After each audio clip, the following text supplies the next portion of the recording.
বন্ধুরা, আজ 16ই জুলাই, প্রায় 12টা বাজতে চলেছে।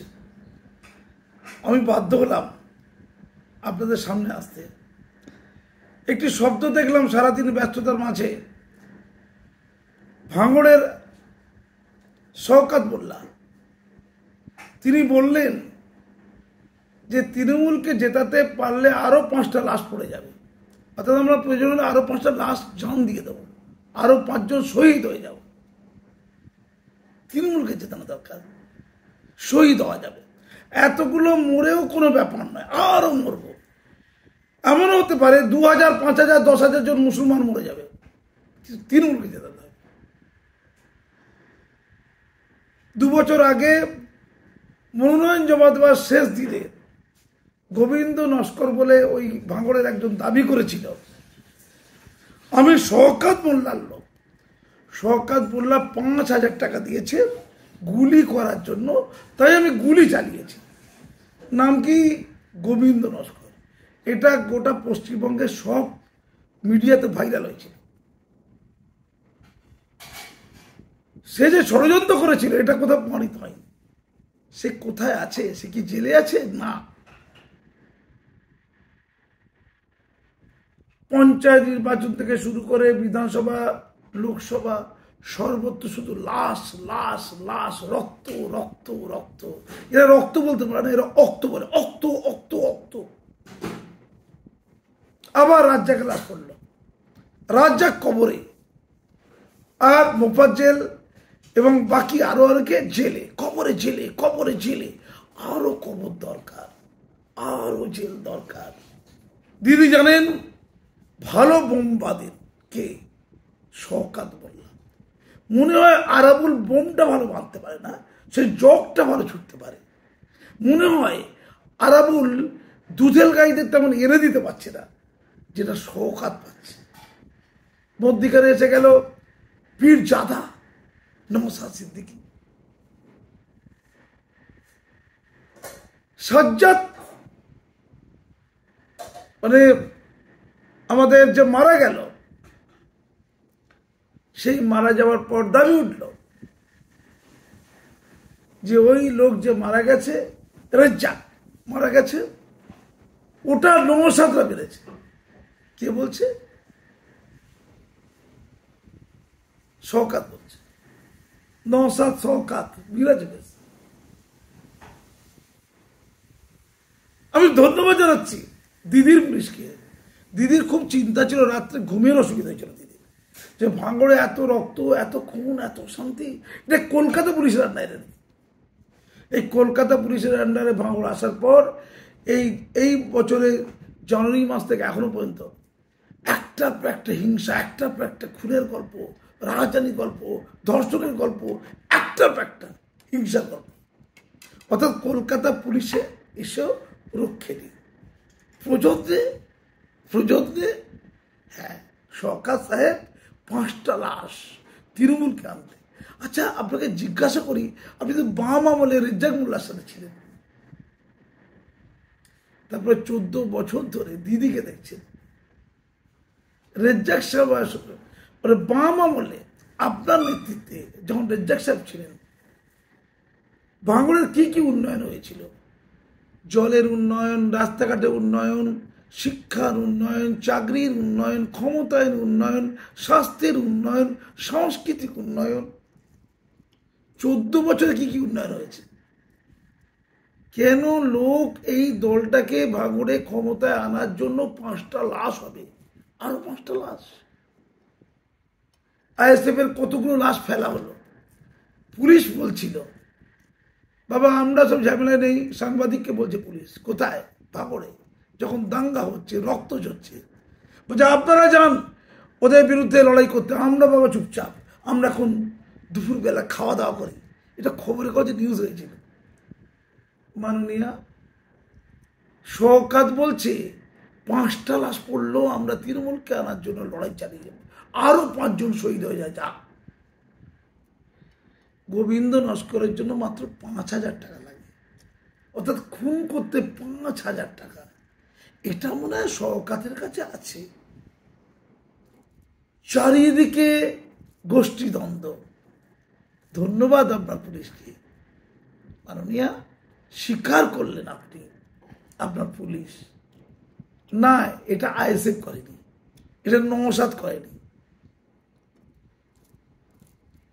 এটা অন্যরা করেছে। হ্যাঁ, তৃণমূলের লোকই করেছে। মোফাজ্জলকে বলছিল ও নাকি তৃণমূলের লোকে নাকি চেনা যায় না। খবর হচ্ছে মোফাজ্জলকে টিকিট এই শওকতরাই দিয়েছিল পঞ্চায়েত ইলেকশনে। তার দেয়ালে পোস্টার রয়েছে তার নামে। ওরা তো বোঝে না, ওরা বলছে আমি সিবিআই চাইবো, সিবিআই চাইবো। হায় রে মুসলমান হতভাগ্য, মরে মুসলমান মানে মুসলমান, এর তো আত্মবাক্য। যেমন সূর্য পূর্ব দিকে ওঠে পশ্চিম দিকে অস্ত যায়, আত্মবাক্য। মরে মুসলমান মানে মুসলমান, আত্মবাক্য।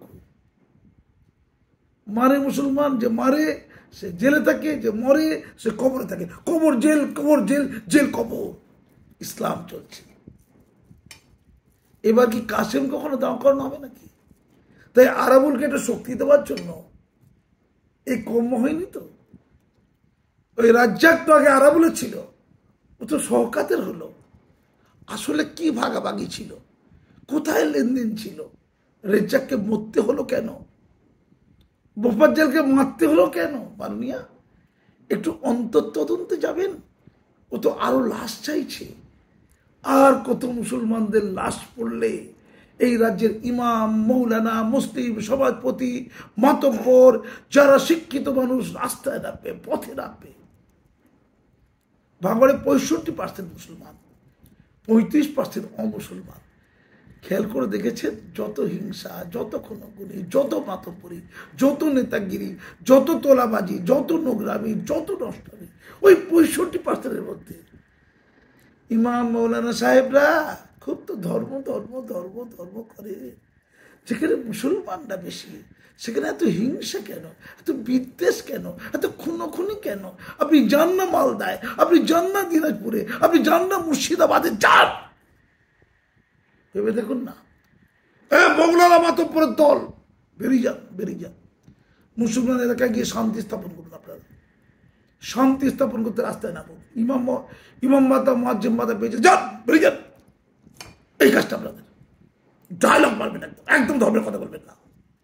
ইসলাম ইকুয়াল টু শান্তি, এটা ইসলামের কি অপর মানে শান্তি না।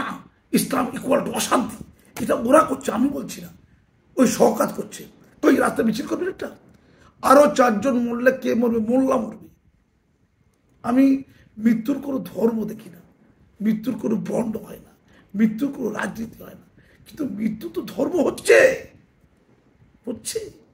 শ্রমিক ভট্টাচার্যরা বলছে বাংলায় মুসলমানরা শুধু মার খেয়েছে, মার খেয়েছে, আর বেড়েছে, মার খেয়েছে, নিজেরাই মরেছে, নিজেরাই মেরেছে। শ্রমিক ভট্টাচার্য বিজেপি নেতা বলছে। মাসুম আক্তার 15 বছর আগে বলেছিল, শব্দমন্ডল তৈরি করেছিল। লজ্জা লাগছে আমার। শওকত সাহেবকে জিজ্ঞাসা করা হোক, আরো 5 জন মোল্লার জান গেলে ওখানকার ভাঙড়ের কি কি উন্নয়ন হবে? 14 বছরে কি কি উন্নয়ন হয়েছে তার সূচি দিক। ওদের উন্নয়ন হয়েছে, ওদের চুরি করার উন্নয়ন হয়েছে, ওদের তোলাবাজির উন্নয়ন হয়েছে, ওদের মস্তারির উন্নয়ন হয়েছে, ওদের কাঠবাড়ির উন্নয়ন হয়েছে। জনগণের কি উন্নয়ন হয়েছে? রাস্তাঘাট, হেলথ, হাইজিন, শিক্ষা দীক্ষা, সংস্কৃতির কি কি উন্নয়ন হয়েছে? আমি ওখানে ভোটের দায়িত্বে গিয়েছিলাম প্রিজাইডিং অফিসার হিসাবে। 92-93 ভোট পড়েছিল। আমি এই ভোটের সময় যারা বিভিন্ন দলের যারা এজেন্ট ছিল তাদের বলেছিলাম, আপনারা খামোখা মারপিট করবেন না, আপনারা মানুষের পর্যায়ে ভোটটা শান্তিপূর্ণভাবে। যদি অশান্তি করেন, সেন্ট্রাল বাহিনী আছে, ওদেরকে বলে গুলি চালাবো ডাইরেক্ট বুক লক্ষ্য করে, চুপ থাকবেন, একটা অশান্তি হয়নি। আমি প্রিজাইডিং অফিসার ছিলাম, ভালোবেসেই বলেছিলাম, ওরা বুঝেছিল। এমন বুঝানোর লোক কেন আসে না? ভাঙড়ে পয়দা হয় না কেন? আর শওকত সাহেব, আপনি কি নওশাদের কাছে ক্ষমা চাইবেন মিথ্যে কথা বলার জন্য? রাজ্য পুলিশ তো বলছে আপনাদের গোষ্ঠীর দ্বন্দ্ব, তৃণমূলের লোক তৃণমূল লোককে মেরেছে। এর পেছনে আপনার কলকাঠি নেই তো? আপনি নিজেই মারার ব্যবস্থা করে খাঁদেননি তো? কুম্ভীর আসু মাননীয়, এই তদন্তটা করুন। মারলোটা কে? মাস্টার মাইন্ডকে কে? আসল কাজ করলো? কার কোন স্বার্থ ছিল? যে কোনো ঘটনার মোটিভ দেখতে হবে, এই খুনের মোটিভ দেখতে হবে। এই খুন এমনি হয়নি, কার কোথায় স্বার্থে কোথায় লেগেছিল। নওশাদকে আইএসএফ কে যে মিথ্যা কথা বলা হলো, মাননীয় পুলিশ এটা প্রমাণ করে দিয়েছে। সরকার সাহেব আপনি কি শাস্তি নেবেন মিথ্যা কথা বলার জন্য, জনগণকে বিভ্রান্ত করার জন্য? আমি চেতাবনী দিচ্ছি, রক্ত নিয়ে খেলবেন না। বাংলায় কিন্তু সবাই মরে যায়নি, কাজী মাসুম আক্তারদের মতো মানুষ তো এখনো বেঁচে আছে। মাননীয়কে বলছি, কলকাতা পুলিশ আন্ডার নিয়ে আসছেন, হ্যাঁ বোমবাদার লোকদেরকে আটকান। একটা জাতিকে দুধের গাই করে শেষ করে দেবেন না। শওকতের ডিগ্রিটা কি জাল প্রশ্ন উঠেছে, সে উত্তরে কি বলেছে জানেন? সে তো চ্যালেঞ্জ করবে। ওর বিরুদ্ধে যে দাবি করেছে, ববি বলে একটা ভদ্রলোক দাবি করেছেন, সে প্রেসে বলছে, ও তো বলবে মিথ্যে কথা, আমার সমস্ত মার্কশিট হচ্ছে, লেখাপড়া কাগজপত্র হচ্ছে অরিজিনাল। জাল বলেছে, মিথ্যে বলেছে, মানহানির মামলা, কোর্টে যাবে না। ও বলছে কোর্টে যাবে না, ও বলছে আমরা তো ভোটে জিতেছি। অর্থাৎ ভোটে জিতে গেলে জাল তৈরি হয় না, ভোটে জিতে গেলে জাল মার্কশিটটা অরিজিনাল হয়ে যায়। কি ভোটের মাহাত্ম্য! আসলে ওটা ভোটের মাহাত্ম্য নয়, ওটা হচ্ছে খুনের মাহাত্ম্য, হত্যার মাহাত্ম্য, চুরির মাহাত্ম্য, মস্তানির মাহাত্ম্য, গুন্ডামের মাহাত্ম্য, কাটবানির মাহাত্ম্য। সাবধান হয়ে যান। মাননীয় মানুষ গর্জে ওঠার আগে আপনি গর্জন করুন। ধন্যবাদ।